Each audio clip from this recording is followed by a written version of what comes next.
Going to call this regular meeting of council order. First, I'd like to respectfully acknowledge that this meeting is taking place on a traditional unceded territory that's now is First Nation. First item on the agenda is adoption of the agenda. I'll just make that motion that the November 12th regular or 2025 regular council meeting agenda be adopted with a slight reordering, or sorry, an additional item to go under item 11 for unfinished business in relation to the accessible playground for Huddlestone financial amendment. Staff had recommended it as I think a 13D, but we have a pretty heavy agenda this evening, and this is an item that we need to get to. So just again, everybody should have gotten additional information with respect to the Huddlestone Park financial plan amendment. So is there a seconder? Second by Councillor Lerner. Any discussion? Okay, hearing or seeing nothing, I will move to calling the question. All those in favor, opposed, that's carried unanimously. That takes us on item 4. So we have mayor and council verbal updates. So I'll start with Councillor Mundell. Councillor Jones. Nothing from me, thank you. Councillor Savage. Yes, it was a wonderful Remembrance Day, the biggest turnout I've ever seen, beautiful weather. And of note, the parking went all the way up Lantzville Road. It was up the hill on Lantzville Road. It was on Wiles Road. And it was just a good reminder that the way our rural style roads are set up, that you can expand them into enormous parking lots because all these people can park on the shoulders. And this is one aspect of our amendments to bylaw 175. Councillor Savage, you got to keep your remarks to updates, committee involvements, that sort of thing, please. Yes, so that's the update, that it was an example of how great our roads are for handling parking. And the other update is that the bylaw 175 amendments will be on the next council meeting. Thank you. And congratulations to the Legion. Great job again. Councillor Lerner. For myself, yes, I also attended the Remembrance Day ceremony, and yeah, it was well attended. Again, I would agree with Councillor Savage. Probably the most people I've seen gathered in Lantzville, probably almost our population by that estimate. But yeah, again, hats off to the Legion and all the other volunteer organizations that make it happen. And to our taxpayers, we did funds a little bit of it this year as well. So, but again, it's it's the volunteer effort of the Legion that carries the day. So again, really appreciate everything they do in remembrance. So at this point, we'll move on in the agenda. So we're to public input period. Oh, hold on. Never mind. I'm so used to just flipping a page, and I got to use the back side of the page. So we have the consent agenda. So I'll just make the motion that items listed in the consent agenda be approved. Councillor Lerner seconding. Or actually, I'll just call the question. All those in favor, opposed, that's carried unanimously. That takes us on to the public hearing that's scheduled for this evening. So this is in relation to District of Lantzville Official Community Plan Bylaw 150, 2019, amendment for the Housing and Housekeeping Bylaw number 416, 2025.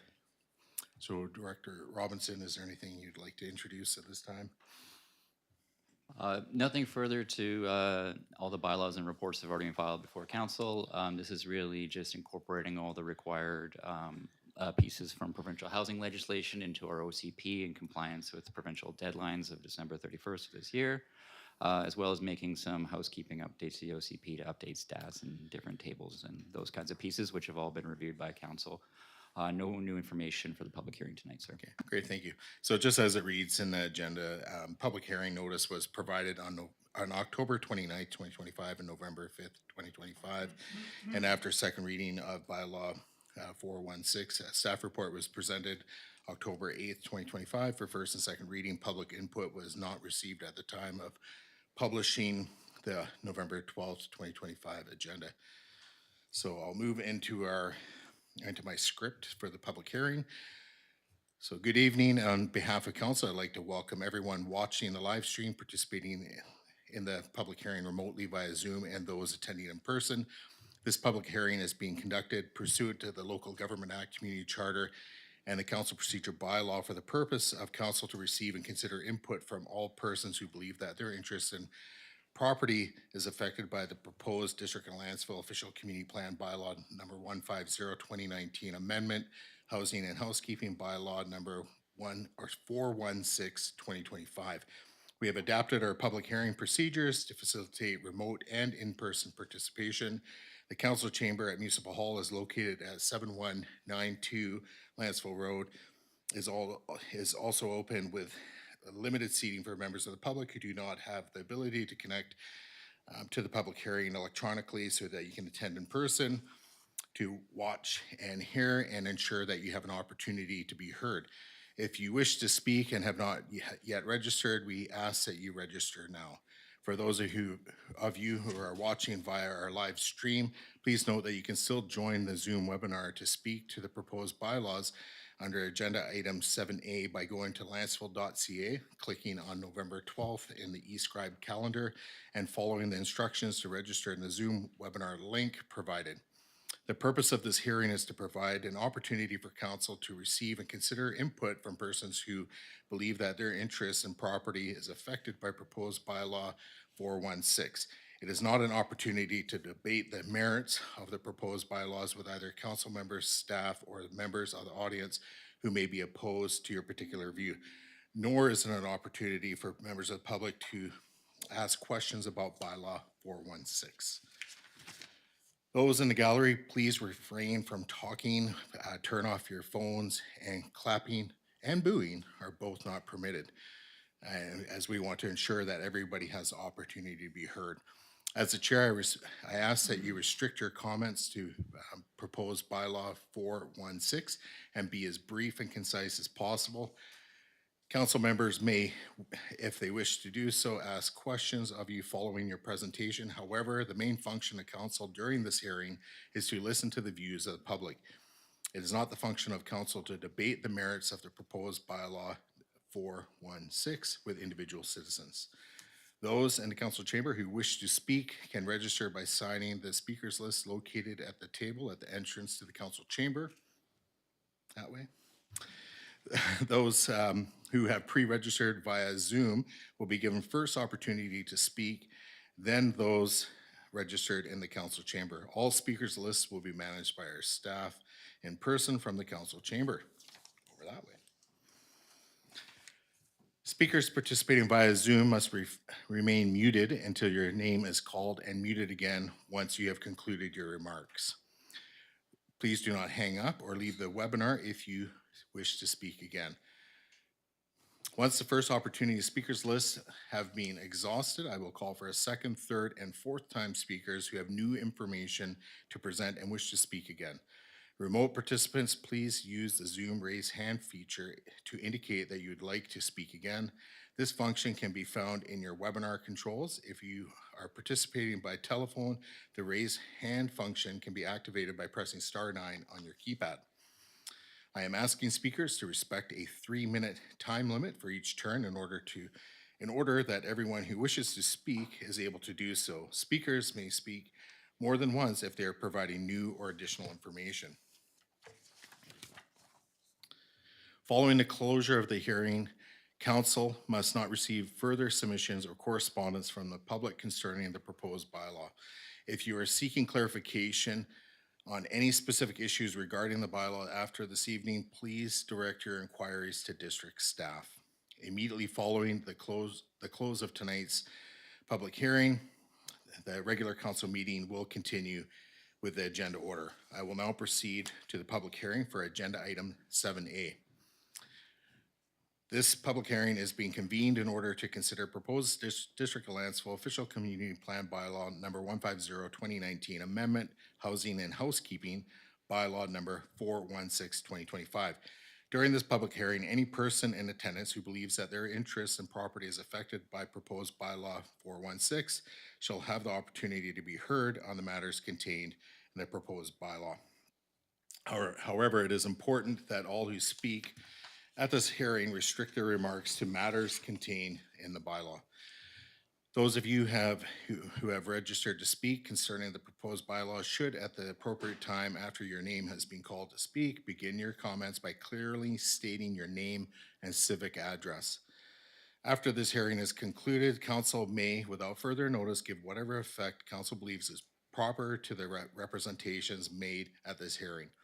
I will now call on the Director of Planning and Community Services, Mr. George Robinson, to introduce the proposed bylaw 416.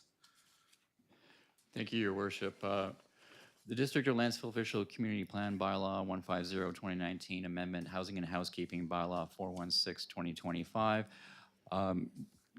contains a number of amendments to the official community plan to incorporate legislative requirements, to incorporate elements of the housing needs report into our official community plan.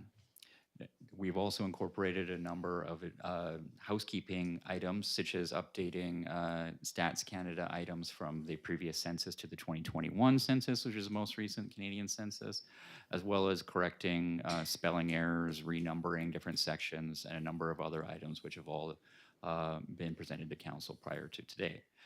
There's no new changes to the bylaws that are occurring for the purpose of this public hearing. And the goal is to obtain final approval of bylaw 416 to obtain provincial compliance with the requirements to update our OCP before the end of 2025. Great, thank you. I will call for the first time persons registered remotely and in council chamber who who believe that their interest in property is affected by proposed bylaw 416. Please wait for your name to be called, and when it's your turn, state your full name and civic address. Do we have any remotely registered? None, and then this is the one, you're making me do your job too? I'm just kidding. So normally staff would call upon the person, but I have no problem doing that this evening, so we have just one person listed. If others want to sign this right now, that's fine as well, but we have Mr. Larson, if you wish to come to the microphone, please.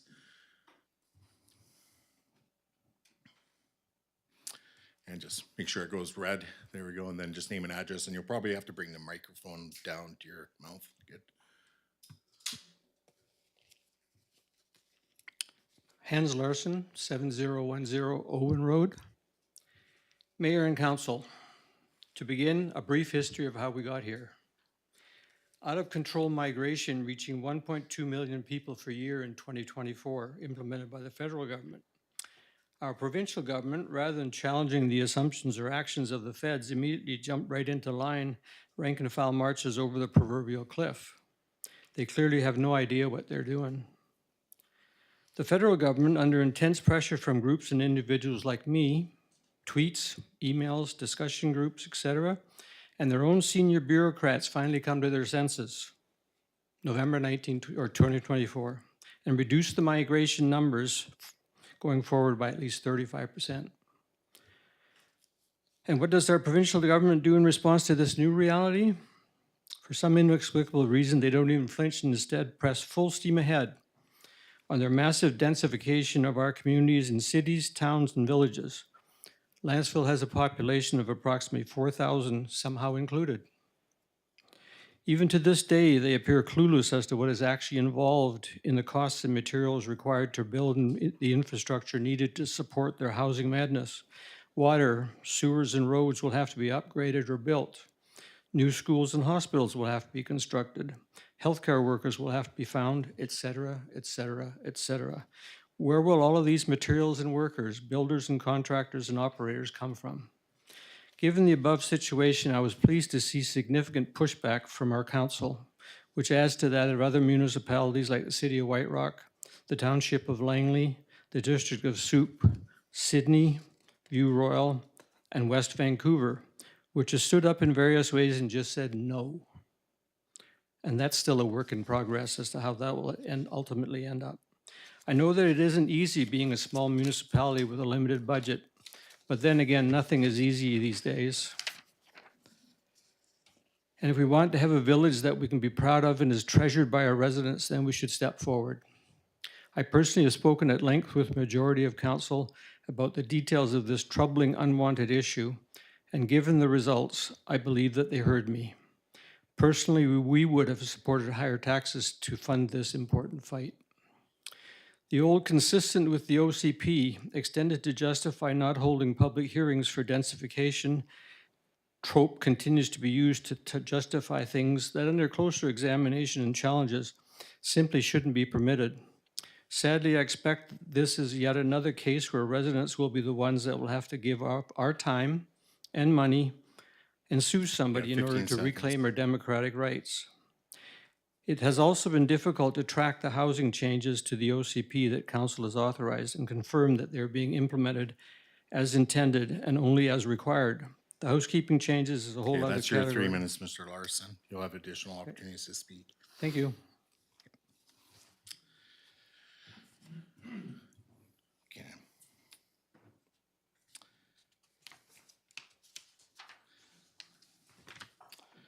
All right, so I'm seeing there's no second time speakers list coming up, and I don't think anybody went to sign, so we'll maybe let staff just check. Nobody? Okay, thank you. Unless, did you want? Okay. And there's nobody on Zoom?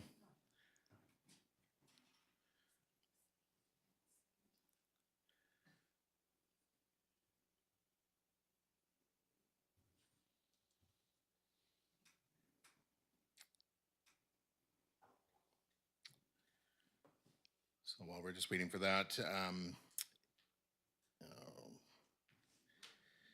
actually, we'll leave that alone. Okay. All right, Mr. Larson, you can just come right to the microphone. And again, just name and address for the record, please. Yep. Hans Larson, 7010 Owen Road.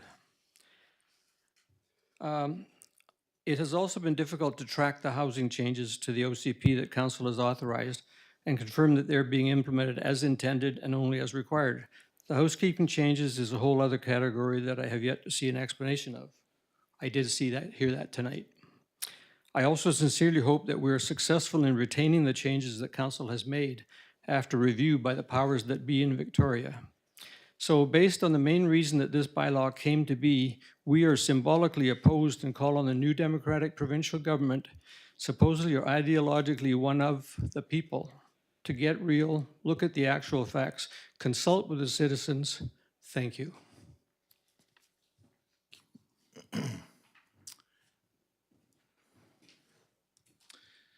All right, I will call for a third time for persons registered remotely. Nobody? And I don't think anybody, okay. And usually we have more people wanting to speak.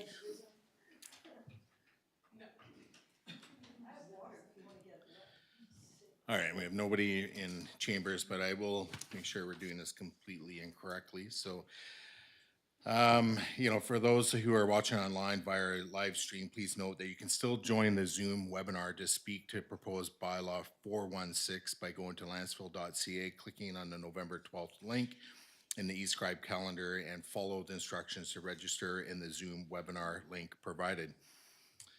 If you're in council chambers and wish to speak for the first time or again, you can go to the front entranceway there and sign the list.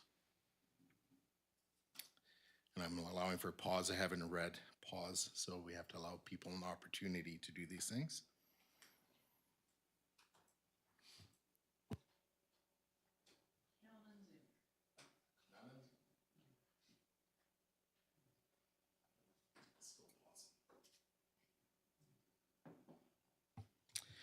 Okay, enough of the awkward pause.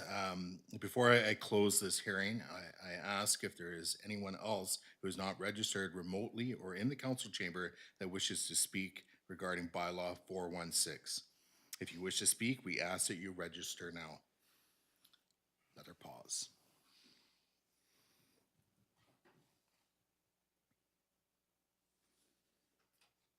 Calling for a second time.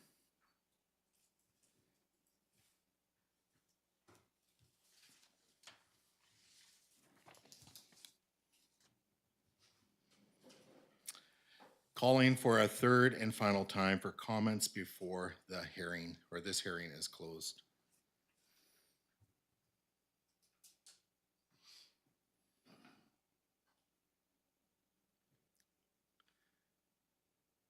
That's a nobody? Okay, just make sure you saw the hand come up, so. Okay, after the close of this public hearing, council must not receive submissions from the public. Oh, do we have? Are you wishing to speak?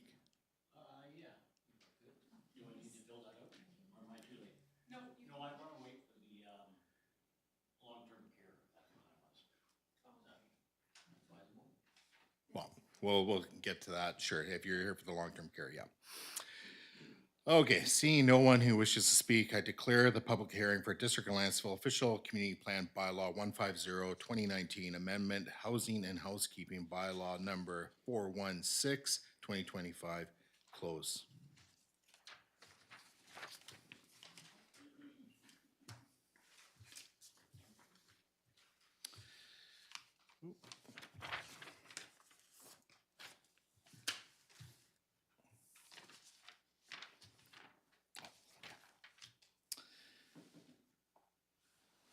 Okay, so now we're going to move on to number 9 in our agenda. So this is the public input period. So persons recognized by the chair to speak must first state their name and address for the record, may speak once for up to 2 minutes unless council resolves otherwise, and are limited to providing comment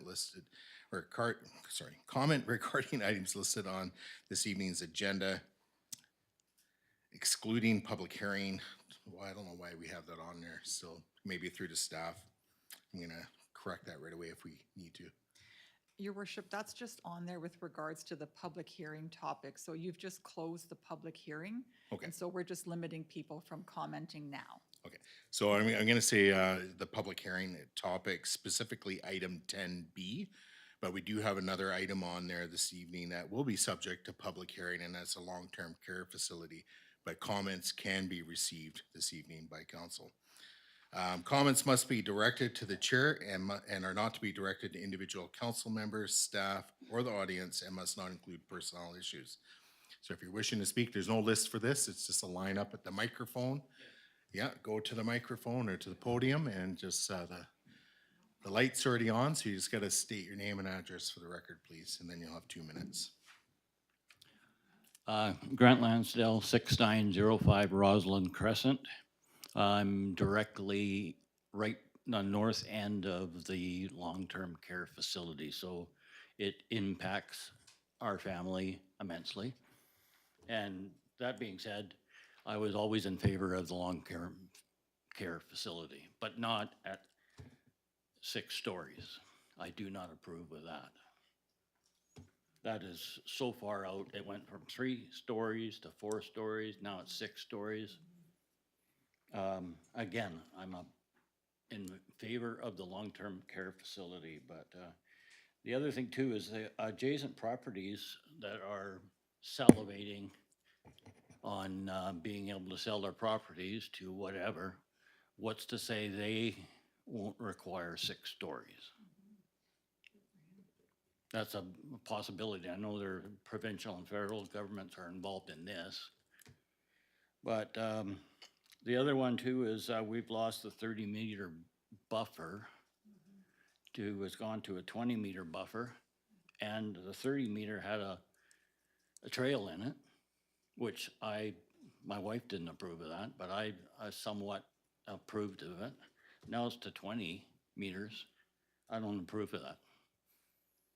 So that's all I've got to say. But again, the only thing that I don't think we're going to be able to stop any of this, and for good reason and bad reasons. But we have a wonderful neighborhood there. Street, no cars on it. It is a wonderful place to live. Please don't screw it up. Thank you very much. Any additional members of the gallery that are wishing to speak this evening?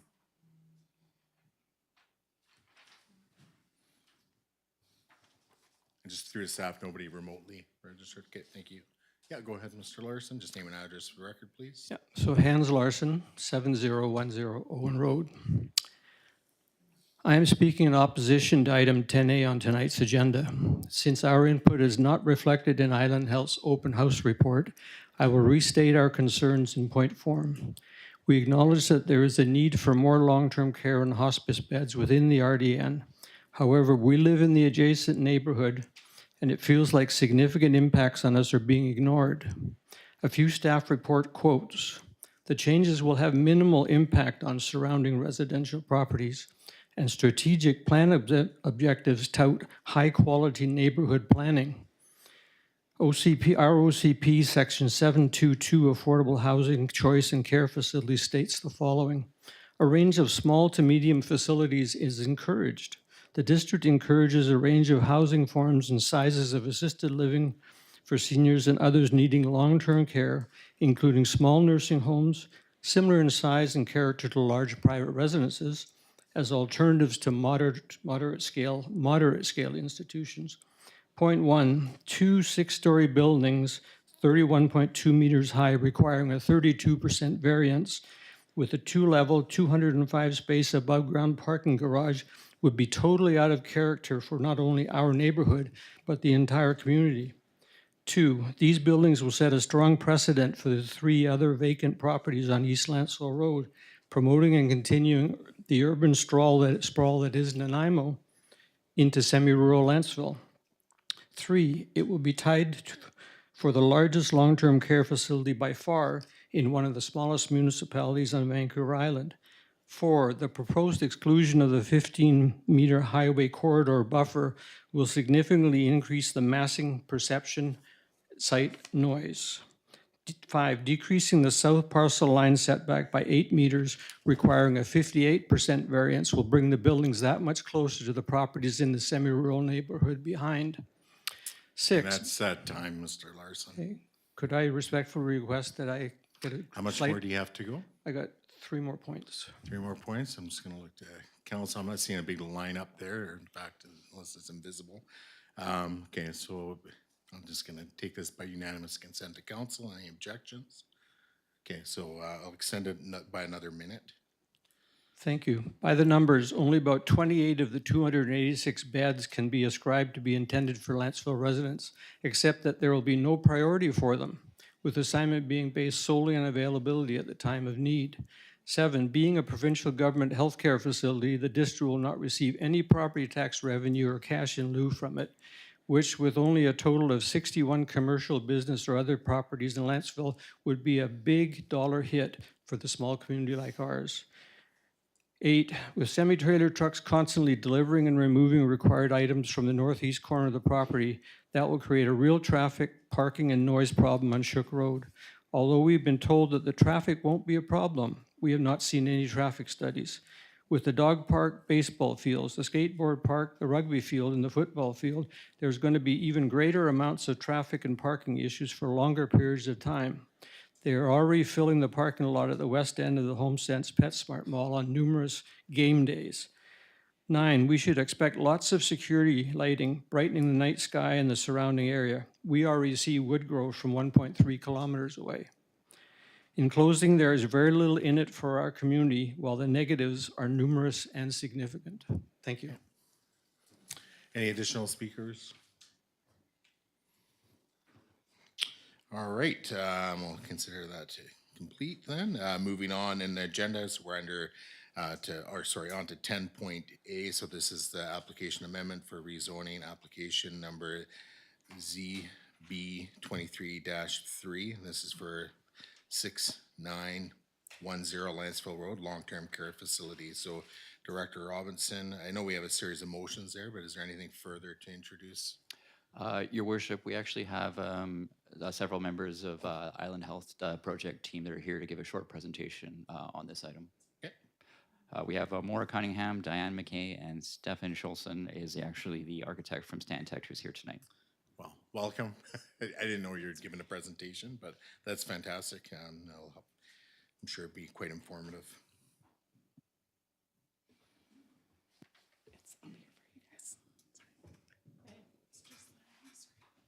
Wonderful, thank you. Good evening, Mayor and Council, and persons in the chamber. Diane McKay, I'm the Chief Project Officer for the Long-Term Care New Builds with Island Health. So I'm going to walk you through the presentation. What you can see on the screen here is our master site plan. This reflects the layout of the 2 buildings that we have for our residents here. It also reflects surface parking, so we no longer have a two-story parking on the site. We've been able to accommodate all of the parking required on the site through surface parking. And the access points here, let's see if I can get the mouse to work here. We have 3 access points into the facility. We have our access for our loading dock. We have access off of Shook Road and Lantzville to come into the parking, and the drop-off and main entry areas for our hospice, childcare, ADP, and main entry. And then we have an access road back here that provides access to the rear of the building for staff and also for fire department access. We can see where the property line is here, and we do maintain the buffer here. We are also maintaining all of the forested area on this side of the property. So we've been able to significantly reduce the amount of trees that we're going to be removing from the site by tightening up the building and having a smaller building footprint on the site. So if we can get this to come down here. Okay. This is the elevation of our building. So we can see here where Lance Road is. This is looking from Shook Road. So this got some of the project statistics on the site. The site area that we have to build on is 8.75 acres. The coverage allowed is 60%. We are actually covering, having a proposed coverage of only 24.5% of the site in total. The height is proposed to be 31.2 meters from the average grade. You can see we are working here with the natural slope and grade of the site to maintain an even elevation at the top of the building. So our setbacks are also identified. The minimum setback from the front is 7 meters. On the east side of the property is 10 meters. The west side is 5. And then at the rear, we have the 20-meter forestry buffer. Our total gross floor area on the building itself is about 22.5 square meters. For parking, we have our demand, peak demand for staffing and visitors is 160 stalls, and so we've provided 160 stalls on the site. Just a reminder, our residents in these buildings don't actually drive. This here is just an example of one of our floor plans for a resident buildings. So we can see that we have residences here, we have outdoor space, we are providing dining room, living room space, as well as each resident room has its own private ensuite, but we also have a shared tub area for those who don't like to shower or want to have a tub. We also have multi-purpose space for activities for families to come and join in. We have 10 of these households, and then in addition to that, we also have a hospice wing. And this is, oh, there we go. These are some of the amenities that we're also providing. So we are also providing childcare. This is a community childcare, so it's open to not just the staff of the facility, it will be open to the members of the community. Space dependent, of course. We have an adult day program. This is also open for members of the community who need respite from caring from their elderly. They can bring them to the adult day program and there'd be programming available. And then we have the village square, and so there's amenities here for the residents and their families. There is a bistro, there is a community space that can be booked out. There's a hair salon, there's a sacred space for worship and care, and then we have a series of other spaces for treatment where the nurses will come in and provide wound care and things like that to our residents. Overall, this is a view looking towards Shook Road and Lantzville, so you can see what the building looks like on the property. These are the resident wings. On the ground floor, of course, is our adult day program and our childcare. This is all of the community amenity space. You can see a series of courtyards that we have and green space available for the residents, the childcare and the adult day program. And then you can also see the forested buffer that we have around the facility itself. And that's the end of our presentation. Great, thank you for that. Through to council, any specific questions? So I got Councillor Lerner, Councillor Savage, and then myself. I'm assuming you're probably gonna have to come back to the microphone and field Sure. questions. Go ahead, Councillor Lerner. Thank you, Your Worship. I did have a few questions based on the presentation. One, just to make sure I understood, when I was at the Costin Hall presentation, there was a multi-story parking garage. Is that now gone? It is. Yeah, we are proposing to put just surface parking on the site now. We did initially look at the two-story parking area here just because of the slope of the grade. But we've running into cost pressures on our project, and the province has been quite clear that there's no additional funding. And so as part of it, we did another assessment with our civil engineer and have been able to confirm that we can get all of the parking on the site just with surface parking and working with the grades that exist today. Thank you. If I can ask some follow-ups? Okay, perfect. Thank you. And if I understood correctly, you said the child care and adult day center would be open to the community as a whole? Correct. For pending, okay, thank Pending you. availability of space. Yeah. Okay, yeah, absolutely. My question was regarding the trail on, I guess it's near Rosalind. It's near the 20-meter buffer. I previously saw a trail in one of the images in there. It's still here. It's just you can't really see it that well here, but it goes along here. So there would still be a multi-path, multi-use trail? There's a Okay. multi-use trail that comes through the forested area here, and then we'll come down along Shook Road here, and then we'll transition. We've been working with district planning as well as the city of Nanaimo to look at putting a crossing here across Lantzville Road, crosswalk that would tie into the sidewalk that will enable people to come over to the shopping district here. Thank you. Just two last questions. One was with regard to the traffic. I understand the first iteration, like a long time ago, had a traffic study. Yes. But I'm wondering if the implications of that traffic study have changed at all now that it's still 306 beds, but there's a different footprint and everything like that. I'm wondering if there's anything in that has been modified. No, I don't think we would modify. The demand projections remain the same. So for our residents and our staff and our visitors, all the demand projections are the same as they were. So it wouldn't change the requirements on the site. Okay, thank you. And my final question was with regards to the fire department. I know that originally, based on the height of the building, there were discussions of the fire department having the ability to access the site at, the 3 or 4 stories, and we do have a ladder truck that can now reach 3 or 4 stories, but this is 6, and I'm just wondering what the implications are and whether there's been discussions with the fire department on that.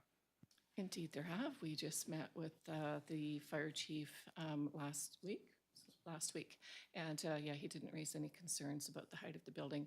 He was actually quite happy to see that there is access all the way around the building and abilities for them to put their trucks adjacent to the building quite closely. Okay, thank you. You're welcome. Councillor Savage, myself, and then Councillor Jones. Thank you. Welcome tonight. And I was at the open house, so I heard lots there, understood the reasons given for increasing the height and so on. But with night lighting, what is the intention there? Is it possible, there's a lot of places now using lighting that's perhaps 11, 12 feet high that only lights up the ground around it. It doesn't have the light trespass into the surrounding neighborhoods. Have you any idea there what standards you're going by? Is it the dark sky lighting you're after? Or? Well, I think we have to balance the neighboring residents and the light pollution with, the safety on our site for our residents and our staff. But we can certainly, I don't know exactly which lamp standards we've specified yet. I don't know that we're that level of detail, but we can certainly look at ways to ensure that it's downlighting and it's not trespassing into the adjacent neighboring properties. Yeah, because the lights of the residents will be likely turned off at night, but it's this parking lighting that can really cause a problem. So And we've heard one of the neighbors speaking of that tonight. And are there areas on the north side where the 20-meter buffer is that could be densified, so adding some tree planting to get it thicker? Is that a possibility? It's very inexpensive to do that. We can certainly look at it. As I mentioned, we do have still a significant cost pressure on our project that we're working through, but we can certainly take that away. And if we have the financial capacity to look at that, we will certainly do so. Okay, and do you have a total cost estimate of what it's going to be now that it's been redesigned, just very ballpark?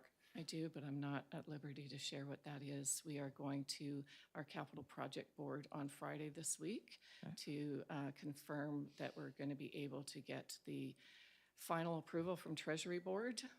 And so once I'm able to get those approvals, then we'll be able to share the information. Oh, great. And could you forward that to our planner? You can pass that on to us when you know. Thank you very much. You're welcome. And the last one, this came up tonight, but is there any criteria as to where residents come from? Like, for example, is it X number target from Nanaimo, X number from Qualicum, Lantzville, and so on? Or is it just first come, first serve, even for people outside the region? So that's an operational question and a policy question. I will say that my understanding of it is that because of the lack of available long-term care beds that Island Health has, that it may be that people get placed in these facilities outside of their community. And so it may be that people that come here may not reside in Lantzville or the directly neighboring communities. Yeah. Okay, thanks very much. You're welcome. Okay, so I got myself and then Councillor Jones. So just a more of a comment around fire suppression and you know, if need be, I guess the architect can speak to this, but my understanding is it's going to have sprinklers throughout the facility. Yes. So that's one of the other reasons why it is not as great a concern from the fire department in terms of, you know, having a ladder truck that goes to 6 stories or what have you, because it's not required. And then just moving on in terms of the parking, you know, my understanding is a lot of it's going to be parallel to Shook roads. So I think the you know, if there are light standards and so on, I don't think it's going to be as intrusive to the north. And then I did have a question around the, you know, there's a 20-meter forested buffer, but I'm also looking, you know, at it was on page, we had it in our agenda material as well, but it also shows a bit of space between the building envelope on the north to the forested buffer. So what is the total or approximate total distance from including the forested buffer to the north building envelope or the corners? We're close to 40 meters from the property line to the north corners there, so where the cursor's at. Yeah. And there is, and in between in the V, that's a courtyard, and so there's actually good planting in there, so we do have, like, it's a fairly significant buffer between. Okay, yeah, I just thought it was important to make a clarification just because it's not just 20. And then if you're really getting picky, and this is where I kind of go, if you do the midway point through the building, it's even greater. So, you know, it's, anyways. You know, just a comment in terms of price or cost, you know, through the hospital district board, you know, was, I believe it was 289 million. That was the budgeted amount. And then obviously we have to raise 40% of that amount of money, and that's through the RDN. So that cost is spread over, you know, the residents of the RDN, which is, you know, netting or nearing probably about 180,000 people. But it, you know, Lantzville is assessed based on our property values. So even though we may only represent 3.5% of the total population, our cost here to Lantzville is about probably closer to 4.5%, 5% based on our higher assessed values.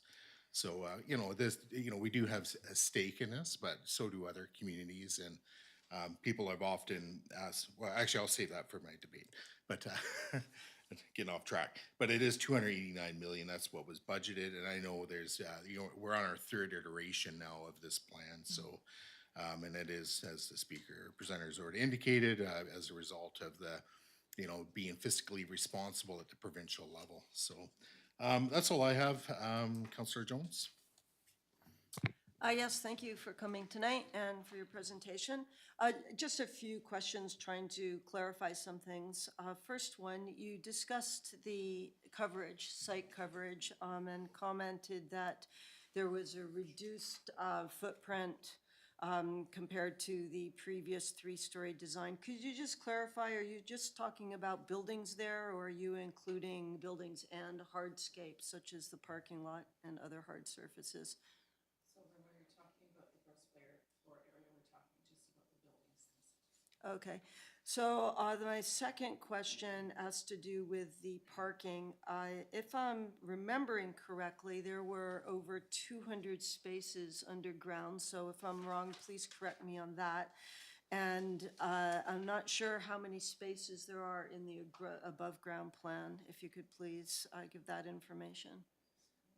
So in our business. Oh, sorry, just point of personal privilege, if you could use your microphone, sorry.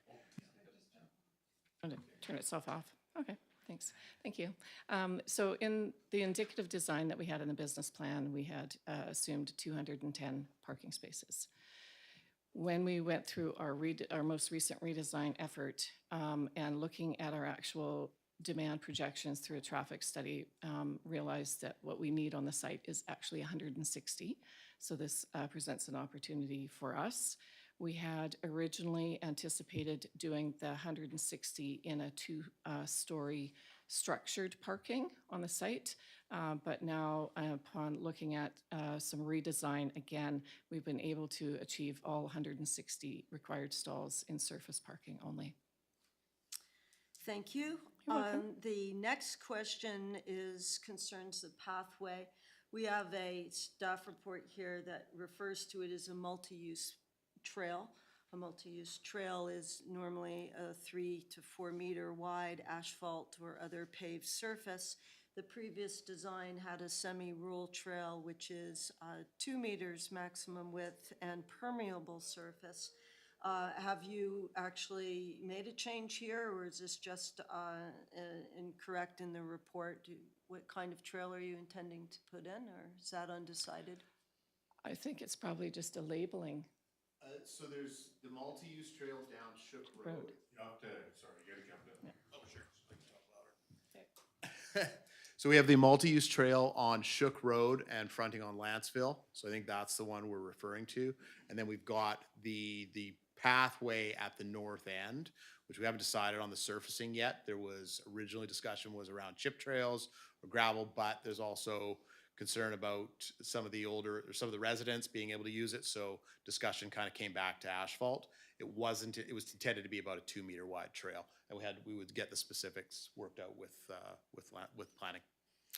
Thank you. So with respect to the trail on the north side, which is through a wooded buffer, there are implications there that I hope you'll consider, and that a permeable surface is going to be a lot friendlier to the health of the trees. Yep. And a smaller 2 meter wide trail will require fewer trees to be cut down for the trail.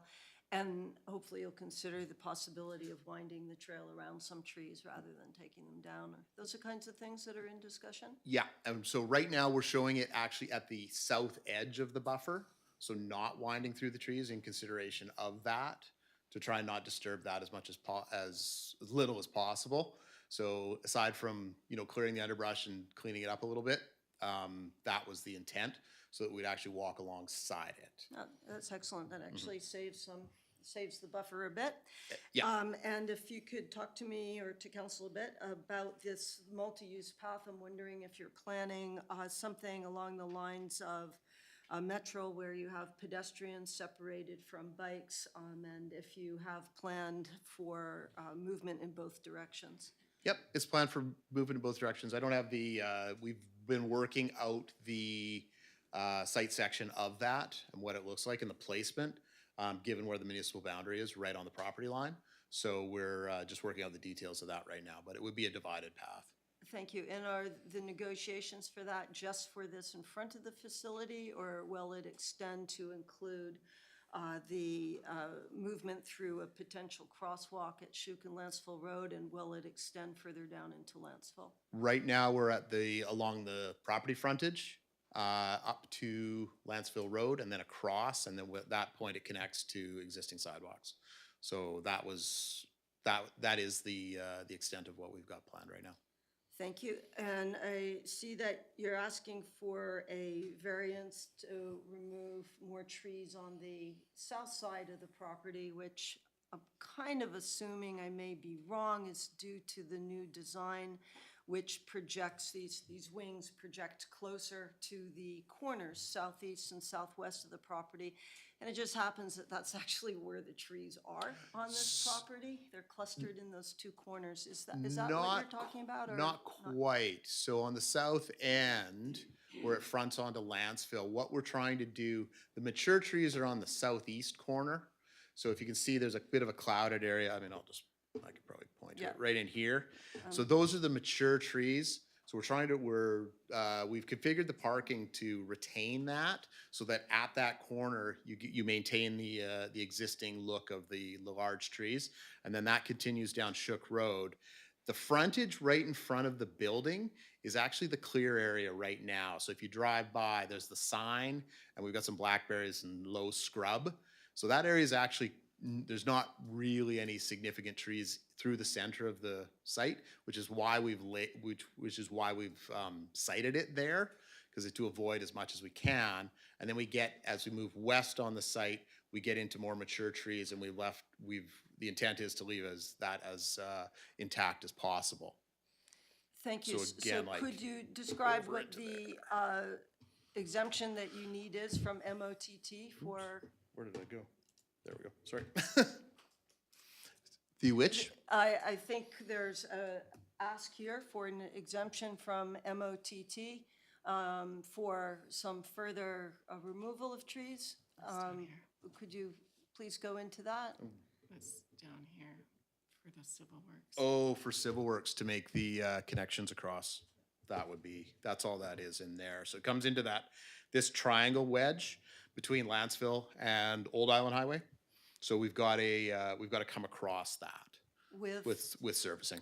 Above or below ground? Below, that would go under the road. So you need to remove the trees to put the There's a surfacing under? localized removal. Well, I don't think we're moving the tree, but that property is owned by the Ministry of Transportation, and we need their approval. You're just gonna have to come to the microphone just and repeat that if you could, please. So we're not, the work is all underground here. I don't think we need to remove any of the trees, but because this area here, if I can get the mouse to, this area here is owned by the Ministry of Transportation and Infrastructure. And in order to do work on their site, we need an approval through them. So we just need to work with them to get approval. And have you been in discussions with them at this point, or that's I down the think road? Dave has started those conversations. Yeah, our civil engineer has started those conversations. And what the details for the ask then don't involve removing any trees at all?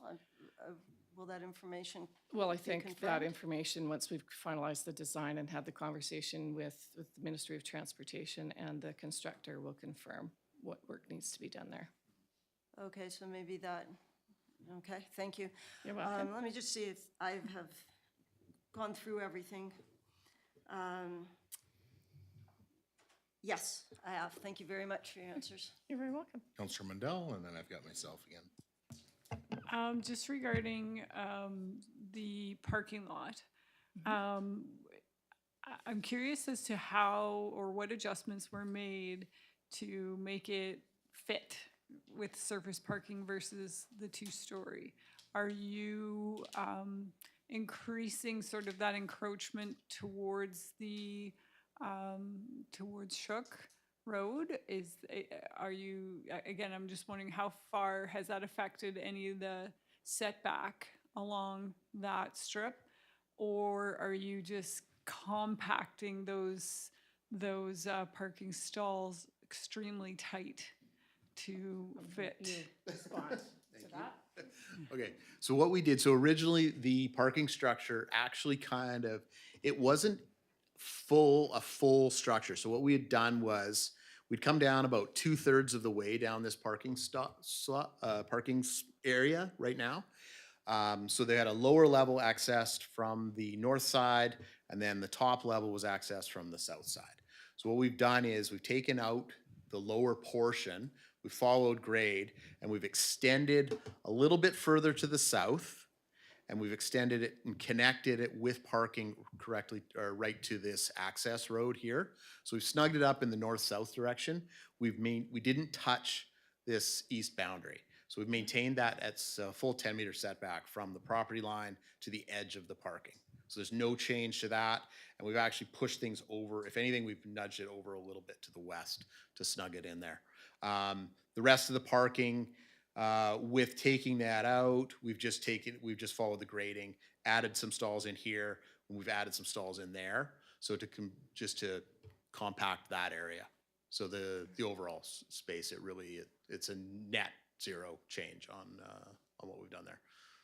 Okay, yeah, I'm happy to hear that because I worry about, parking encroaching onto any green Yeah. space. And also, I've been in many parking lots where you can't open your doors. So, and that's also not good for seniors. It's all to the municipal size on the stalls. I think we've asked for a slight reduction in the drive aisle. You've got very large drive aisles in Lantzville.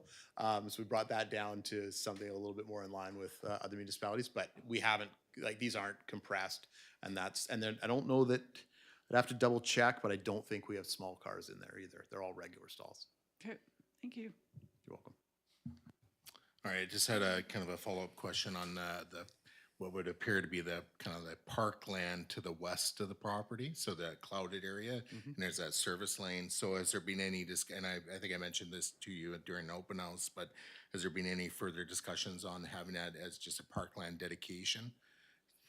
Not as a parkland dedication. I'd have to defer to Diane on that. Right now, we're just leaving that as vacant, as undeveloped site. Yeah, no, it's, we're not anticipating dedicating it in park area at present. I think it's just an area that we're going to retain in its natural state for now. It provides an opportunity later for Island Health to perhaps come back to future mayor and council if there's an opportunity to increase the number of long-term care residents there if there's a need in the community in future. Okay, thank you for that. Any additional questions through the council? Councillor Jones? Thank you. Just two quick ones. Where is your bike parking, and for how large, and is it covered? Right now, the bike parking, we're moving around a little bit. I haven't settled on the spot because we had it in the parkade. So it would be a covered bike enclosure, so roofed, secured. It's going to be probably, it's going to be in this area here alongside the parking. So it'd be visible, safe, and readily accessible. Okay, that's extremely important. Yeah. And so you- stealing bikes, they're really good at it in Vancouver, so. Yeah, Do so we everything run we into it can all the to- time to in prevent that. Victoria. And then the count, I think we're going to align it with what we're doing on the other, on the one down in Colwood, because there isn't a bylaw number on bikes in Lantzville as far Right. as I know. Okay, thank you. The last question I have is, I think the traffic study that was originally done was for the plan that had the entrance off of Shuk Road. Is that correct? Correct. We've also had it updated to address these entrances. So the current traffic study addresses the entrances that we have shown. Thank you, and I haven't seen that, so that's presumably one of the documents that will come if it hasn't already. But my question is, you've got what may end up being stop sign, stop light at Shuk Road in Lantzville. I don't know if you can comment on that. And it looks like it's maybe, I don't know, 50 meters or so, and then you have the entrance. So going to be in a situation where people are going like this on Lantzville Road, expecting to be pausing at the Shuk Road intersection, but you're actually going to have a lot of in and out at that point where you go in and out. In What here? comments did the traffic study come back with when this was brought to their attention? Yeah, they didn't flag any need for traffic lights at that intersection. So other than the stop sign coming north-south off of Shook onto Lantzville, they didn't recommend any changes there. And any comments about a main entrance being so close to a stop sign for the facility? No, and we're back quite a ways. We're, oh geez, off the top of my head, probably 40 meters back. So we're quite a ways back from the intersection here. And then this one's obviously a good 80 down Shook Road. You can see that not being a problem if there's a separate turn lane, but this is just a single lane road Yep. in each direction, so, there. Yeah. Yeah, and they And didn't no flag it comment as about a, that? they didn't flag that as an area of concern. Okay, thank you. And what is the anticipated volume of cars in and out on a daily basis? What's peak staffing? I forget. So we've got, I think peak was around 90. Around 90 people, 90 staff. So not everybody's driving. So it would be less than that. Okay. Yeah, Thank you very much.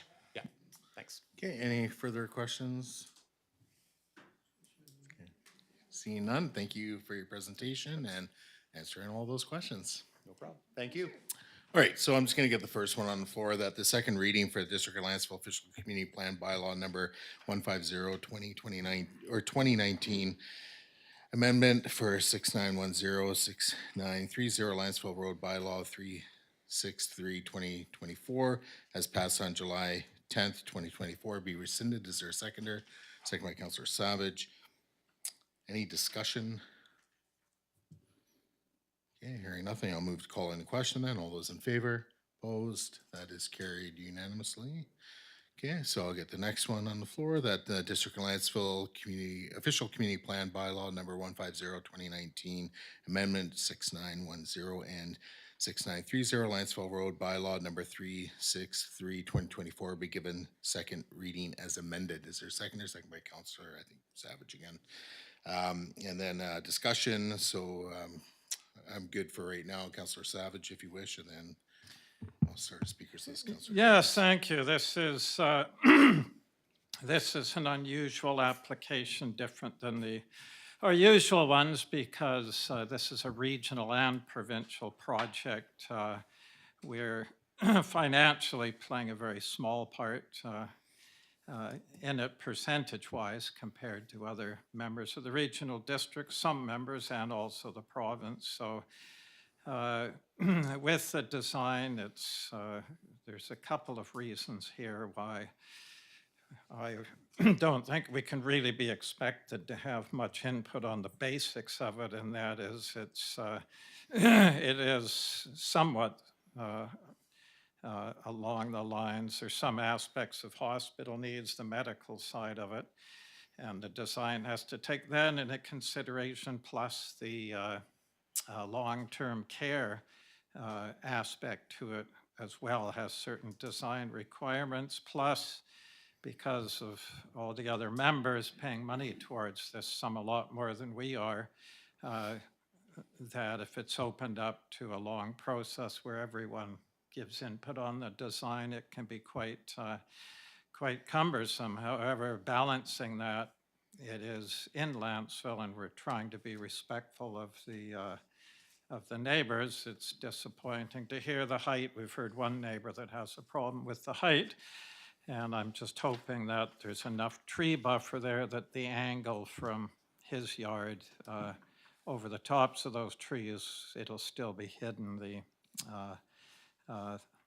this building. So, and the other aspect to the design is that it is also the aspect of how it is for residents, and with this design, everyone's going to have a window and, you know, different angles and more green space at the bottom for going outside, which my experience with long-term care, it's very important having these outdoor areas. So with me, it's something that it's really somewhat our duty. All other communities share the duty of having provincial and regional facilities.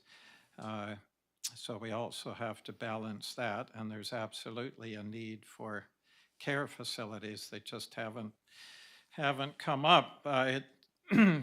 there are reasons why the cost is so high for these. You know, if you just compare it to a 306-unit apartment building, and one of those reasons is safety considerations where immobile people can be, you know, trapped in a building with fire or whatever, so there's a little more requirements in that, but it is my hope in the future that this can be balanced for less expensive and more units because it's so needed for care. So I'll be supporting this, and hopefully they can keep the lights down and beef up that forest buffer. And thanks to the presenters for all the work you've done with the revisions and so on. I can understand it's not easy to please the whole region and keeping the costs down. So anyway, that's my input. And just one quick question to staff, please. I've learned that it's going to be Lantzville Water that's servicing this building. And do you have an idea now how many connections will be required in a building this size? Through your worship to the councillor, final servicing is being ironed out with the city. There's options to service from either Lantzville or the city of Nanaimo, so we're trying to figure out engineering-wise how that would work. There is capacity in the pipe that's already in front of the road, which is good news. So we haven't finalized whether it'll be City of Nanaimo water or Lantzville water, but there are options to do either one, and we're working with Coors to finalize the water source. Sewer line will be running down Shook Road, connecting with the main trunk sewer line in Dickinson. So sewer's pretty much ironed out. We're still just waiting some confirmation from Coors on the water issue. Okay, thank you. So you'll let us know when it's determined how many connections it will be. Thank you. Absolutely, sir. Sorry, just as a point of clarification, that you said sewer would be going to Dickinson? Sewer, the sewer line is gravity, so it'll be going down Shook to Dickinson Road. Okay, that's what I thought. Okay. Yeah. So Councillor Jones and then Councillor Lerner. Yes, thank you. I have two questions, two main ones. The first one has to do with DPA 10. I see that there is a proposed amendment here to exclude the property from being included in development permit area 10, which is the highway corridor. And here it says to allow the south corner of the building to be located within the 15-meter tree buffer area per the site plan in attachment 1. Additionally, decrease the south parcel line setback from 15 meters to 7 meters. So I hadn't understood this, well, the previous conversation was about something slightly different, but you say the south corner of the building. There are two buildings on the south side. Are you talking about just the very tip of the building or the whole south boundary being reduced for the DPA, to exempt it from the DPA, or can you give details, please? Through your worship to the councillor, absolutely. So it's actually all one building. So there's two kind of towers, if you would, but they're all connected on the main floor. So it's all one building. So on the drawing that you have on the screen here, which is this included as attachment 1 in your agenda package, you see this 7-meter setback line, like it just runs underneath the lower set of the two orange pieces. That they've essentially moved the building further south on the lot towards Lantzville Road to allow that higher buffer from the north parcel line. And the applicants have worded, you know, why they do that, because they need to have an access path all around the building, and they also wanted to keep as many of the trees in that tree buffer, so they shifted the whole building further south and more towards the center of the parcel, if you can imagine from the previous design. And so basically in DPA 10, there's a requirement for a 15-meter wooded buffer from the highway corridor. And so they're not able to meet that in this case. That whole stretch of this parcel, as the applicant's already indicated, doesn't have any mature trees on it. There was a fire on the property 2 summers ago, I believe it was. And we've had multiple issues with homelessness encampments on that site. So there was some fireproofing that was done last summer to help reduce the fire risk. So there's no mature trees in the area where the building is essentially being located. And so it's really taking advantage of the existing vegetative cover. Thank you. So 15-meter setback reduced to 7 meters for that. And what is a typical setback for a 6-story building? Can you just give some examples of the range of it? It varies. Most residential zones in Lantzville is the front setback is 6 meters.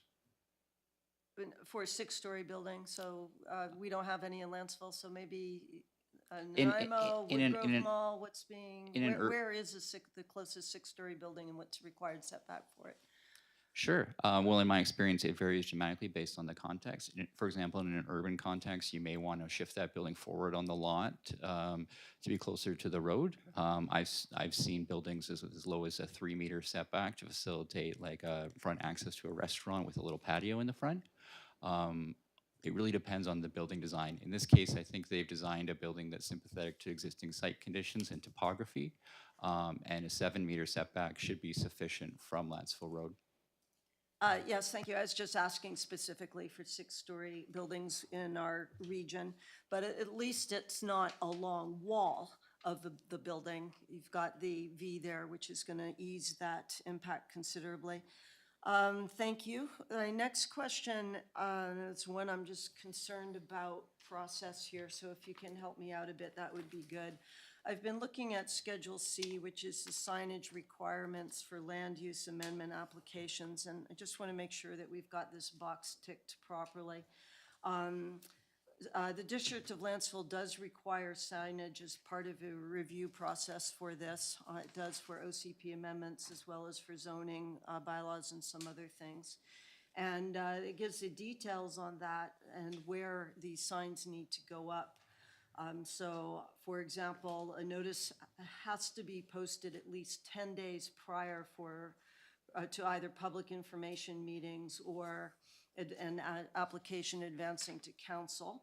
And then it goes into the citing of the notice, and it says it shall be posted in a location unobstructed to view from the most visible and/or traveled public road of way adjoining the subject property. So the procedure that I'm concerned about is I haven't seen any signs here, so is there an exemption that's no exemption here? I've gone through Schedule C and there's no exemption that I can see of to this requirement, so could you please comment on that so we know we're not in trouble here? Sure, Councillor. Well, I've driven past the site multiple times recently, and there's giant blue and yellow billboards advertising the facility's location, and they've been out for many months now. The district uses a variety of notification methods to communicate with residents, including but not limited to posting on our website, print and electronic versions of the newsletter, letters mailed out to neighboring residents, notices printed in the Nanaimo News Bulletin, posts on social media, and notices posted on our notice board in front of this building. I have requested that the applicants prepare a notification sign to be posted prior to the public hearing in this case, since they've already engaged the public multiple times with multiple different facility designs. I thought it would be most valuable in this particular circumstance to post a notice sign to advertise the public hearing, since the project has not progressed to that stage at this time. Thank you. My concern is just that in this bylaw we have here, the date, time, and location of a meeting, a public information meeting shall be identified on the on-site signage. So although there is a large sign there saying, I think it's future long-term care facility, there isn't Point any of personal information. privilege, just your Oh, mic is hey, your not on. microphone's actually not on. Oh, sorry. So just to follow up on that, Director Robinson, the bylaw here states that the signage needs to include things like the date, time, and location of the meeting in the case of a public information meeting. And the signage which is up there is just says future long-term care facility. So how are we meeting Schedule C? It seems to me we are not meeting the requirements of Schedule C, this bylaw. So how are we exempt from that? I don't have that bylaw in front of me, Councillor, so I'm happy to take that away and get back to you. Schedule C, signage requirements for land use amendment application. I don't have that in front of me, Councillor. I'm happy to get back to you. Thank you. Councillor Lerner. Thank you. Thank you, Worship, and to the public who spoke, and also the presenters tonight and the staff who worked hard on this. What I see here before us is the second reading for, there's two second readings tonight, and this particular one here is about the bylaw, and then there would be the amendment required if this passes. Essentially, this would be second reading, which would then take us to a public hearing. Some of what I heard tonight was encouraging. In particular, the removal of the multi-story parking garage was something I was worried about. The retention of the trail, the opening of the child care and adult day center to the community. Those things were very encouraging to me, and I know that there's a need for a long-term care facility, many more of them in our province, including especially the island. I think of people I know and within my family who may one day require that. It was my mother's birthday yesterday. I won't state her age. She might disown me if I put that on the public record, but I do know that as we go and as people age, this is going to be more and more required. It will be interesting for me to go into the public hearing and see what people have to say about this. So I will support second reading so that we can get to a public hearing and hear from our residents and those affected by this property and those affected by this proposal. One of the things that stood out to me, I think there were two or three things that stood out that I think the public would be particularly concerned about and that I certainly want to hear more about. One is the traffic study, which I understand traffic studies have now been updated for this particular site design and the entryways. I think it's imperative that when, if second reading passes tonight and we head to a public hearing, that those traffic studies be published as part of the public hearing document so that everyone who wants to speak can review them. Certainly for myself, I'd have to see those before third reading. The second thing that I wrote down was the light pollution, and in particular, the parking areas. I know people are going to be living in these buildings. They'll have blinds or curtains and so on and so forth. But as Councillor Savage mentioned, in particular of concern to me are things like loading bays, parking areas.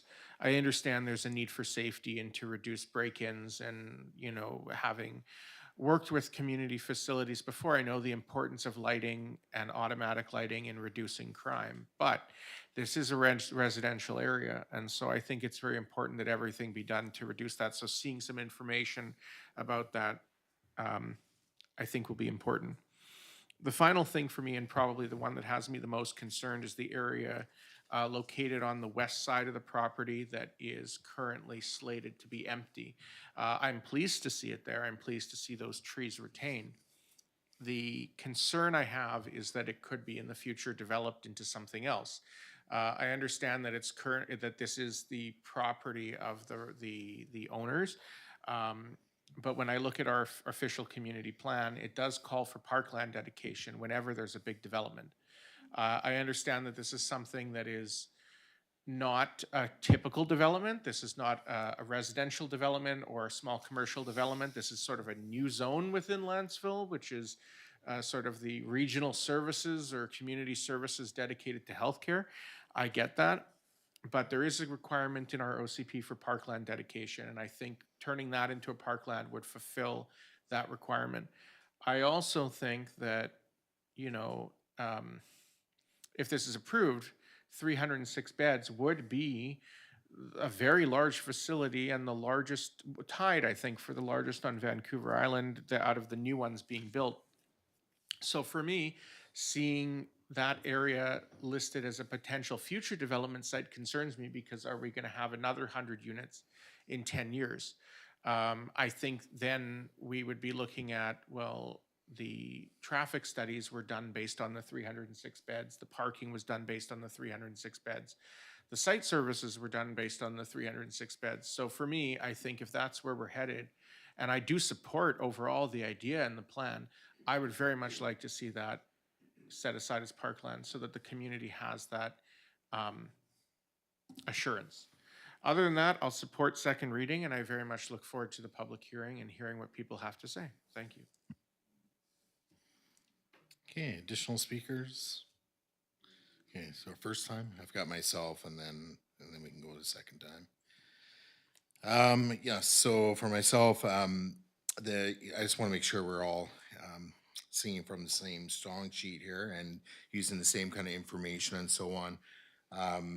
So the first thing is I just want to get some clarification on with respect to the traffic studies is maybe hearing from our director of planning on how this information is used in the actual final approval of the site design and before building permits are issued and so forth. So maybe if you can shed some light on how, you know, because typically traffic studies are not used in rezoning or OCP amendments, but since there's a lot of focus on this, I'd like to hear from our planner. Absolutely, Your Worship. So we do have a traffic plan. I have reviewed it in the context of the demand and the access locations, and it's definitely up to like normal professional standards. We will include the traffic plan in the development permit application when we get to that stage. So just to clarify process for members of council and members of the gallery, we're at the official community plan and zoning bylaw stage. If the bylaws are passed, that sets the use and the parameters such as height and setbacks and things like that. Then from there, they're required to get a development permit for form and character, which will also come back to council. That typically includes a lot of the supporting studies that you see for larger applications of this size, like a final servicing report, a traffic study, landscape plans, elevation plans, all of those kinds of things. Once a development permit is approved, a building permit is required to actually begin construction. For larger facilities like this, you typically do that in a phased process. So you may have one building permit for the foundation, and then another building permit for the main shell, and then you may have different wings that are built out at different times that would require supplemental building permits. It's all done with the coordinating architect, and a building of this size is required to have coordinating professionals. So we have architects and engineers overseeing construction and make sure that it's built to the highest standards. So that's kind of where we are in the total building process. We're still at the OCP and zoning stage, which is very early in the process, and those are the bylaws that are in front of you. Okay, thank you for that. Yeah, again, it's just important to understand where the traffic study part fits in. I know it's obviously a concern, but again, there's parts in process where we get more concerned. With respect to, you know, the adjacent residential area, you know, again, we kind of heard from the presenters earlier that the area behind, sure, there's the 20 meter buffered area or space, but there's probably an additional 20 meters, so at least 40 meters between the rear property line and the adjacent residential properties. The other thing to consider, and I actually don't know this, but maybe someone does in this room, are the height of the trees. Because when I look at the 33 meter height, that's about, I think, 102 feet or something in that magnitude. So I'm curious to, you know, will the building exceed the height of the trees? So I'm seeing a shaking the head, no. Just below the top of the trees, the top of the building. Okay. So again, thinking, you know, through to council, thinking that we're 40 meters back from the property line and we have trees that are at least equal, if not taller, than the proposed buildings, I think it gives some insight into the impact on the adjacent residential. Other than that, I did have a question just on page 239 of the agenda with respect to the east parcel line setback. Make sure I get this right. Is that correct? 5 meters? Is that, or sorry, did that change from the previous application? Of being 5 meters? Your Worship, I don't believe that item has changed. Okay, that's all I've got. So, Councillor Jones. Thank you. So there's no question that we need long-term care in Lantzville, in the region, and Vancouver Island and all over. So please know that I'm not questioning that. I am concerned about the signage and this bylaw not being compliant with bylaw number 37. I'm looking at the consolidated version, which is bylaw 248, and I'm looking at Schedule C. So I've already gone over what the bylaw requires, and this is, it does have implications to this project if council missteps here. At the moment, we do not, the signage which is required by this bylaw has not been posted. Section 3.0 cites the failure to post notice. And 3.1 says, failure by the applicant to post notice shall result in the application ceasing to advance through the land use amendment review process. I can't vote on this tonight without knowing what risk we are putting this project at by not having done the, not being compliant with the bylaw. And our Director Robinson is not able to comment on it in this time, so I really don't know what the best way to proceed is. Okay, Councillor Jones, I'm going to interrupt you there and let staff have a chance to respond, considering you're calling into question the validity of this process. So go ahead, Director Robinson. Well, Your Worship, this file predates my time here at the district. I'm not sure if a sign was posted when the application was first made. I just don't have that information, so I'd have to go back to the file and check. Well, I recall that it was posted, but that's just my recollection, but. If I may. Yeah, go ahead, Councillor Jones. Yeah, thank you. Sorry, the requirements in the bylaw go beyond the information which is on the sign. It describes what information needs to be in it. So, again, just it would appear that we're not compliant on this, and the failure for being non-compliant is pretty hefty. So, I'm at a loss for how to proceed right now. Well, through to Director Robinson, I don't know if staff has any concerns with proceeding this evening. Well, I'll let you speak to that. Well, Your Worship, this is not a provincial requirement to post a sign on the site. It's a district requirement. So if you want to proceed at this time and just mandate that the sign be posted prior to the public hearing, I really don't see a legal issue with that. If you wanted to take it away and get a legal opinion and then ask them to post a sign and delay second reading until they post a sign, that just acts to delay the project. So at first glance, I don't have any legal concerns with proceeding with second reading at this time. However, if you wanted to get an opinion, that's at discretion of council. Okay, Councillor Lerner. Yes, I understand what's being discussed here is particularly the signage.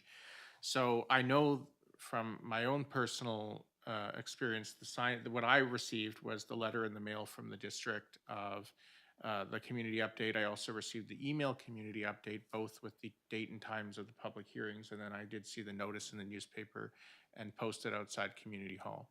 I do understand, of course, that there is the requirement to post a sign on the property itself. I recall when we originally received the first application, there was a sign posted. I do not know if there was a sign posted for the next round when the design had been changed. So my question through your worship to staff is, if second reading proceeds tonight and this then the report says a public hearing would be scheduled, would we be able to meet signage requirements by having the sign posted and ahead of the public hearing, or would we be failing to meet signage requirements? I understand it's not provincial, but I just want to make sure we're checking our own boxes. Thank you. Through your worship to the councillor, it's standard practice in a lot of communities that I've worked in that the sign actually isn't posted until time of public hearing. So that way, like the primary function of the sign is to advertise either like a public engagement event where residents can have the opportunity to go to an information session or to go to a public hearing. So in that case, I think the practice is absolutely fine to defer this round of signage. If you mentioned that there was a previous round of signage, again, I don't, this is a paper file. It predates my time at the district, so I don't know if a sign was originally posted. That's why I originally answered that I'd have to take that away and get back to you. But if you wanted to make sure you're crossing your T's and dotting your I's, you could add a resolution that in accordance with the bylaw that a development application sign be posted prior to public hearing. Okay, go ahead, Councillor Jones. Yes, if there's a way that we can get out of this problem, because this is a bylaw, so it is a legal issue, and I'm not one to give legal advice here. What I'm hearing from Director Robinson is that we can make exemptions to our own district bylaws. If we need to do that so that we don't find ourselves at the wrong end of a legal matter, then I think we should. I would very much like to see the signage requirements complied with going forward. We've already not compliant on the first stages because nothing was posted prior to the information session, but if those signs can get up prior to the public hearing, if we need legal advice on that, fine, but that would be certainly the way I'd like to proceed to right the ship going forward and not add to the mistake. Director Wells.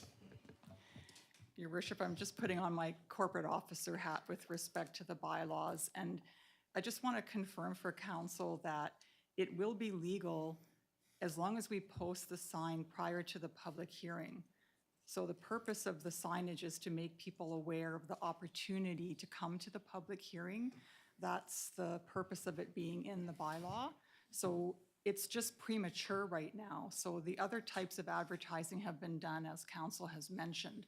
So this next piece of advertising would be specific to the public hearing, and it will go up once the public hearing date is known, and that does comply with the current bylaw.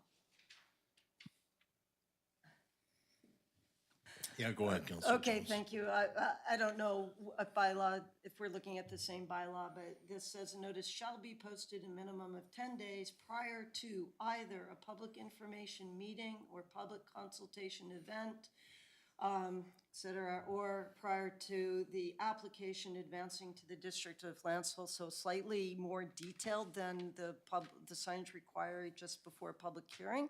But again, I'm not an expert on this, but I understand from you, Director Wells, that going forward before the public hearing, there will be signage posted with the information on it out in front of the long-term care facility. Yes, that's correct. Thank you.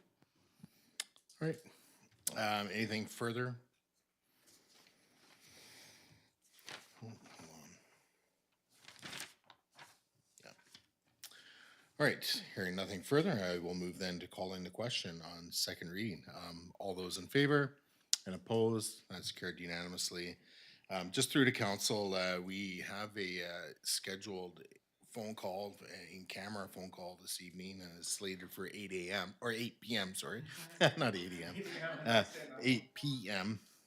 So, and we have a lot of agenda to get through, and we have a lot of in-camera to get through. So, I don't know how much more we're going to get done this evening, but we'll try our best. But I will be calling for a recess at 7:50 to move to in-camera. So I'll get the next one on the floor. That's second reading for District of Lantzville zoning bylaw number 180/2020, amendment 6910-6930, Lantzville Road bylaw 364/2024, as passed on July 10th, 2024, be rescinded. Is there a seconder? Seconded, Councilor Lerner. Any debate on this? Okay, I will move then to call in the question. All those in favor and opposed, that is carried unanimously.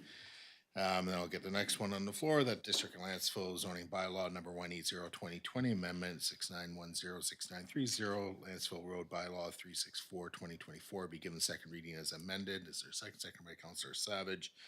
I have nothing further to, actually, I kind of made a comment about the zoning earlier, but Councilor Savage, if you wish. Nothing, thank you. Through the rest of the council.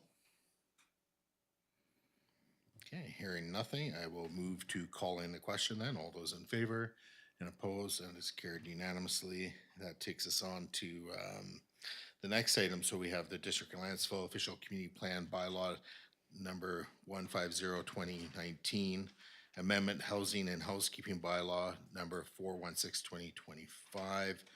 I don't think there's anything further from planning to introduce. Is someone prepared to give this third reading? Go ahead, Councilor Lerner. The District of Lantzville Official Community Plan Bylaw number 150/2019, Amendment Housing and Housekeeping Bylaw number 416/2025 be given third reading. Is there a seconder? Second by Councilor Savage. For discussion, Councillor Lerner, if you wish. Yeah, I'll make it brief. I understand that legislatively, we're required to do this by December 31st. So my question through the staff, first question is just with regard to the changes in the OCP amendments. Is it purely what was previously discussed and voted on by council? Nothing's changed? You're correct, Councillor. Exactly the same version that you voted on at second reading. Okay, thank you. Yeah, for myself, I mean, I'll support this. It's legislatively required. I've already made my concerns with the provincial legislation very clear, and in the interest of time, I don't want to go on and on and on. But the one thing I will say is that during the housing conferences and the UBCM that I attended, when this came up, the question was, when will there be public consultation on this provincial legislation? And the requirement to do this in every community in BC. And the answer from provincial officials was, you will get to do a public hearing before you adopt this. And I said, well, what if at the public hearing we hear that people don't want this? And they said, well, you have to do it anyway, because it's legislatively required. So it was kind of bizarre. And so I don't really think that the province has done the consultation necessary, and I don't agree with the legislation, but we do have the rule of law in this province, and if we don't pass this, then we're subject to a ministerial order that does it anyway.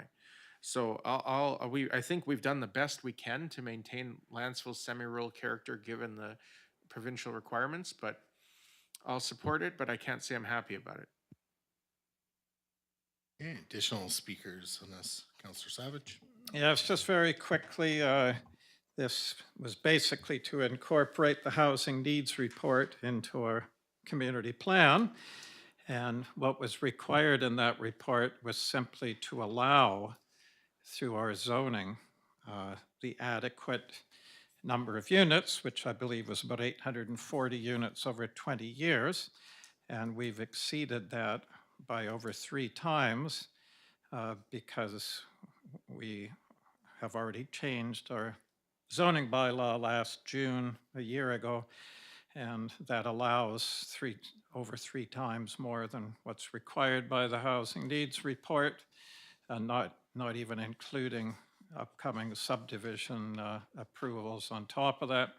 So that's just by way of saying we're more than meeting the needs of provincial legislation by a country mile. So thank you. Additional speakers? Okay, hearing nothing, I will move to call in the question then. All those in favor and opposed, that's carried unanimously. All right, and I just wanted to make everybody aware, I hope I missed this at the beginning of the meeting, we did have additional information for item 7A. There was a handout, it was, I just uncovered it in my pile of paper from when I walked in, but anyways, just noting that there was additional information received. Okay, so next we're on to is item 11. So this is unfinished business. So this is the item that I included at the adoption with respect to the accessible playground for Hellstone financial plan amendment. Yeah, go ahead, Councillor Lerner. Yes, I'll just start the motion, and then I had a question. The council amends the 2025 to 2029 financial plan for the accessible playground for Huddleston Park from 65 to 157 to be funded from the Federal Enabling Accessibility Fund grant, 80,426, and the one-time project reserve 76,574. Okay, I'll second that, and then for discussion, go ahead, Councillor Lerner. Yeah, so basically, if I understand correctly, and I'll invite staff to correct me if I'm wrong, because I am somewhat confused. Essentially, we have been approved for a grant to put accessible playground equipment in Huddleston Park. That grant is federal funding that covers about 85% of the playground equipment and installation. We put aside the 76,574 already in a previous motion of council, but there was not a funding source. And in the grant application, it said, if I understand correctly, that the District of Lantzville would cover 54,000. We've also applied for a Spark BC grant that would cover 25,000 of that, but we have to, in order to comply with the grant, we have to show that we're putting forward 54,000, and we also have to show that we're putting in the pathway. one of the questions I had through to staff that I asked earlier was, the pathway could be sort of along the perimeter and out of the way and can be a permeable surface as long as it meets accessibility requirements. Is that correct?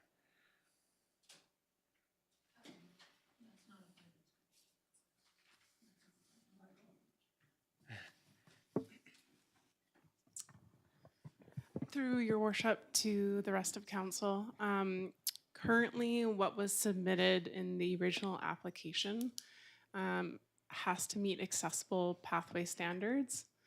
And so the original application, as far as I understand, when it was applied for from previous staff, was that it would be a hard surface, which would be asphalt.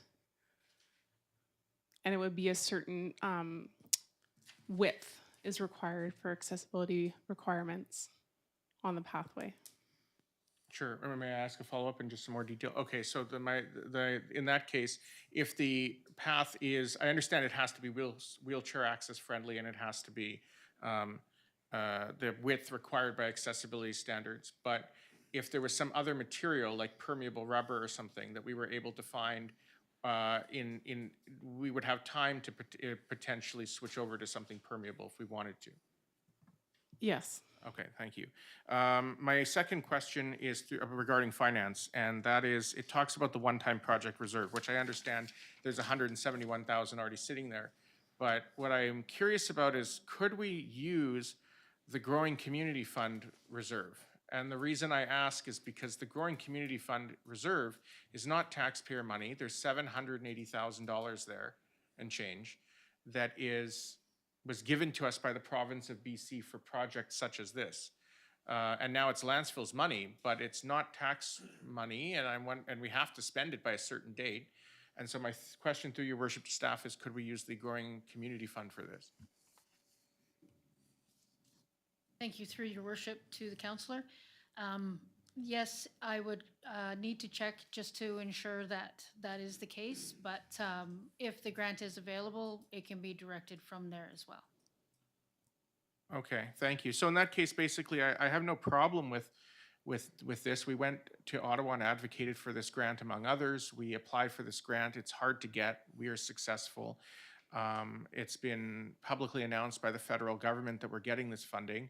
I think that there is a need for it. I think this is not only additional playground equipment for people with needing accessibility, but it's also something that anyone can use. And we already have the money in our reserves and such, but my preference would be to use the Growing Community Fund, because that is provincial money we have to use by a certain date and is not taxpayer money. So that would be my recommendation. So basically, I don't mind passing the motion, but it would be my hope that staff could come back to us if we're able to move this to the Growing Community Fund instead. But I do understand, and one last question, the playground equipment, based on this report, is currently being held for Lantzville, but at a price that is set to go up at the end of this week by an additional $16,000 if we don't move on it now. That is correct, yes. Okay, thank you. Okay, I have nothing. Councillor Savage, if you wish. Yes, thank you. So we're in a bit of a, I guess, unexpected pickle here in that the amount is, I was planning on spending on this is certainly increased. However, it appears in order to get the grant, we have to do this. So once we committed back in November of 2023, I think it's important to fulfill commitments, especially when you've got grant givers involved. So with this, as well as the Growing Communities Fund, I would also like to explore to see if gas tax as well, I forget the name of that fund now, but this can be determined at our next budget meeting, what funding, but I think the key is to approve funding tonight because we do have this deadline to do it, and that we look into other funds where it could come out of. I don't have the gas tax list with me, but it's got an expanded amount of things we can spend it on, it might be one of these. I know the Growing Communities Fund would cover this because it does include park acquisition. And I think it might capital expenditures on parks, but I'm not sure. We could find that out. And so anyway, I think for me, it's important to support this just to fulfill a commitment. And it is disappointing that this has sort of come up now. I was kind of unaware of the funding here, but anyway, it is what it is. This was the commitment made to get the grant. So, and the last point is with the pathway that's required with this through Huddlestone Park. I'm quite firm about this for my own opinion, and that is that it really should involve council as well to determine the location of the path and so on, because I'm really aware of how the park's used. I go there so often, and I would not want to see young kids. They always seem to run along asphalt to get injured. So if it was hugging the fence line and going by the gazebo, there's just different ideas for that to make sure that it's got a good design, the path. So other than that, I'll support it because it's extremely timely that it's passed tonight. Thank you.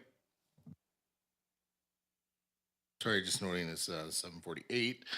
Go ahead, Councillor Yeah, Jones. just really quickly, I'm not sure if there's a motion on the floor, but if we there's- can we please amend by removing funded from the one-time projects reserve and replace with Growing Community Fund or gas tax? That's a proposed amendment. Delete one-time projects fund and replace the funding source with Growing Communities Fund or gas tax. Okay, I think we need to define which one we're using. I'm pretty sure Growing Communities will work, but I'm looking across to Director Sapola. Go ahead. Yes, Your Worship, that is correct. Okay, so we'll just go with the Growing Communities Fund and seconded by Councillor Savage. I'm gonna move then to calling the question on the amendment unless somebody really wants to talk about it. Okay, Yes, so the proposed amendment was and gas tax. So I'd like to be loyal to that, please. Thank you. well, we need to have a definitive funding source as of tonight. Staff can still come back at a later date. Oh, I see. Okay, I apologize. Thank you. We'll go with them as you suggest.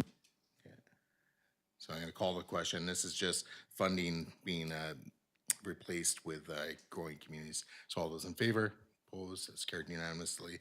Anything further, Councillor Jones? Councillor Mundell? Yeah, I'm just questioned through to staff. I know that the original proposal sent in has kind of led us down the path to this particular number or fee or amount that it's going to cost. Is there any wiggle room within that? Like, again, I'm taking, and I take from what Councillor Lerner said about this isn't taxation, but all of our money is. It's some way, shape, or form. You can say it's not necessarily Lantzville taxpayers, but it is somebody paying for this, and it's a taxpayer somewhere, and all of us are in that boat. So this is a significant amount of money over top that we were not necessarily anticipating we were going to be on the hook for. So I'm wondering if there are is any ability within this proposal to make some changes that would reduce the costs of this project. Through your worship to council, so in the original application that was completed by a previous interim director of finance, the allocated amount for Lantzville to contribute was $54,591.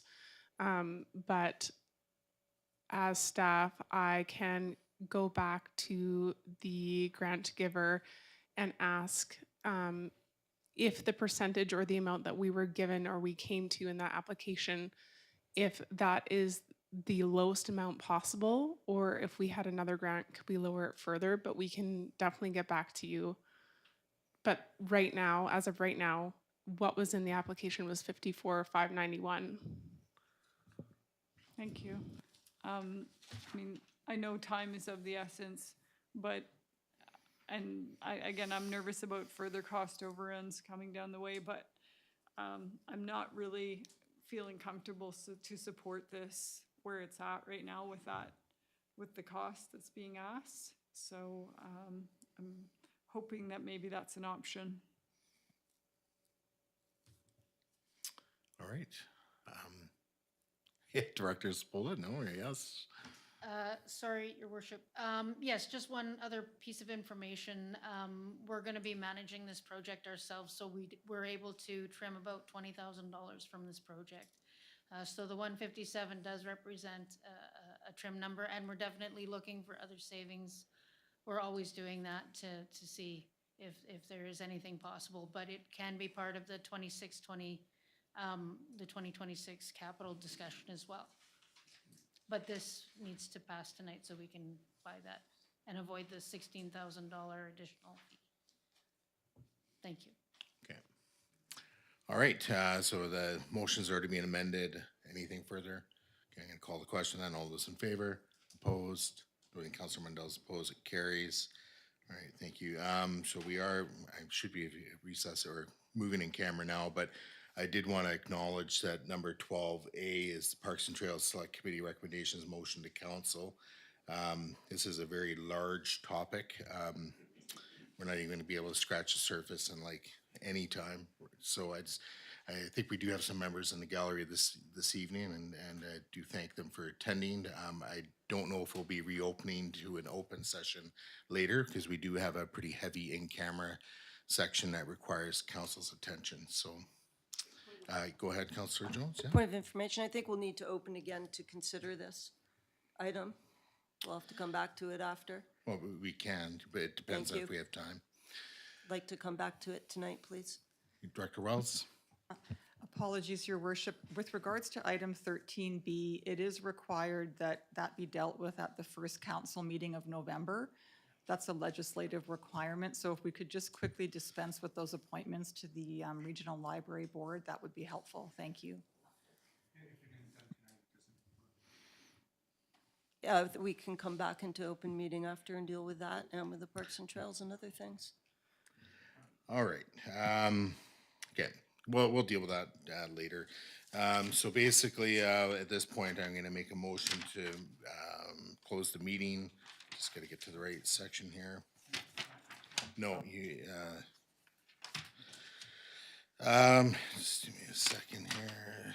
Yeah, so a motion to close the meeting pursuant to section 91 D, G, I, K, and 92B of the Community Charter. Is there a seconder? Second by Councillor Savage. I'll move to call in the question. All those in favor? Opposed? That's carried unanimously. And then we'll be recessing until 8 a.m. 8 p.m. I don't know why I keep saying 8 a.m. p.m.